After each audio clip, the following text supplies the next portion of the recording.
राधे राधे। हरे कृष्णा। सफला एकादशी व्रत कथा।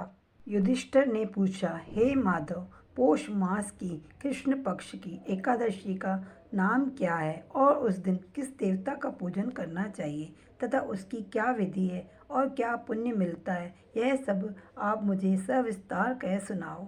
भगवान श्री कृष्ण बोले, हे पांडुपुत्र, मैं आपके प्रश्नों का उत्तर यथोचित देता हूँ, जिन्हें आप ध्यानपूर्वक श्रवण कीजिए।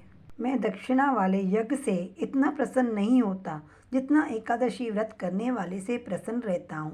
व्रत अत्यंत भक्तिपूर्वक करना चाहिए। हे युधिष्ठिर, पौष मास की कृष्ण पक्ष वाली एकादशी का नाम सफला है। इसके श्री नारायण जी अधिदेव हैं। उनका उपरोक्त विधि अनुसार नारियल, नींबू, जमीरी, अबीर, अनार, सुपारी, लौंग, अनेक प्रकार के उत्तम फल आदि अर्पण कर धूप, दीप, निवेद, पुष्प आदि से 16 प्रकार से पूजा करके रात्रि को कथा कीर्तन श्रवण करते हुए दीप दान कर जागरण करना चाहिए। जिस प्रकार नागों में शेषनाग, पक्षियों में गरुड़ जी, यज्ञों में अश्वमेध, नदियों में गंगा, देवों में विष्णु श्रेष्ठ है, उसी प्रकार सब व्रतों में एकादशी व्रत श्रेष्ठ है। जो पुण्य 5 सहस्त्र वर्ष तक तपस्या करने से मिलता है, वही पुण्य भक्ति पूर्वक रात्रि जागरण करके सफला एकादशी व्रत करने से प्राप्त होता है। हे कुंती नंदन, अब आप सफला एकादशी की कथा श्रवण कीजिए।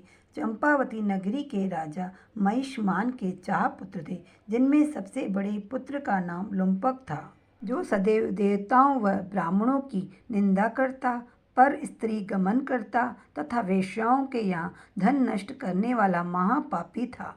जब राजा महिष्मान को अपने पुत्र के विषय में यह ज्ञात हुआ तो उन्होंने उसे देश निकाला दे दिया। लुम्पक ने अपने को पिता द्वारा देश निकाला देने पर विचार किया।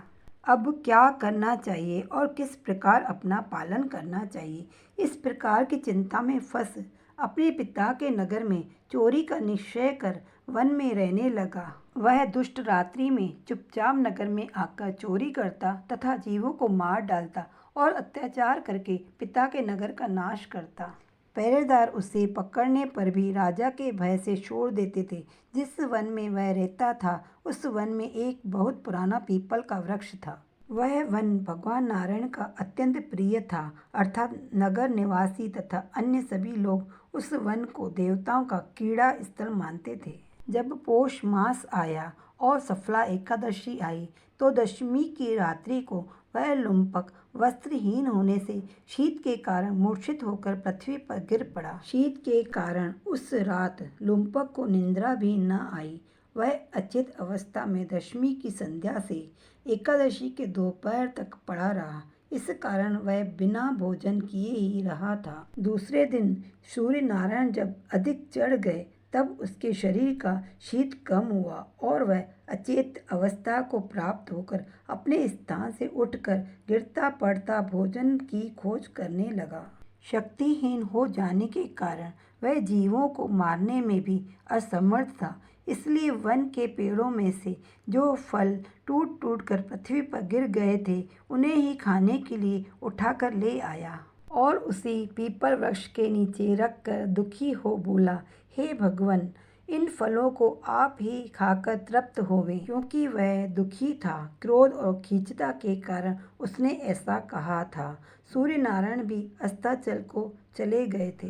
रात्रि बढ़ती जाती थी। अपनी इस विवशता के कारण वह रोने लगा और भूख की अग्नि के कारण उसे रात भर नींद भी नहीं आई। इस प्रकार पापी लुम्पक के इस भूल में हुए उपवास तथा रात्रि को जागरण करना व क्रोधवश भगवान को फल अर्पण करना अनजाने ही एकादशी व्रत हो गया, जिसके कारण भगवान नारायण अति प्रसन्न हुए और उस पापी के सारे पाप नष्ट हो गए। प्रातः काल होते ही अनेकों सुंदर वस्तुओं से सजा हुआ एक घोड़ा लुम्पक के पास आया और उसी समय आकाशवाणी हुई कि हे राजा के पुत्र, नारायण की कृपा से तेरे समस्त पाप नष्ट हो गए, अतः अब तू अपने पिता के पास जाकर राज्य प्राप्त कर। आकाशवाणी सुनकर लुम्पक अत्यंत प्रसन्न हुआ और अच्छे अच्छे वस्त्र धारण करके अपने पिता के पास पहुँच संपूर्ण वृत्तांत कहा। तब राजा महिष्मान ने अपना राजपाट पुत्र को सौंप दिया और स्वयं वन को भजन करने के लिए चला गया। तब लुम्पक शास्त्रानुसार राज्य करने लगा। वह और उसके स्त्री बच्चे सभी नारायण के भक्त हो गए।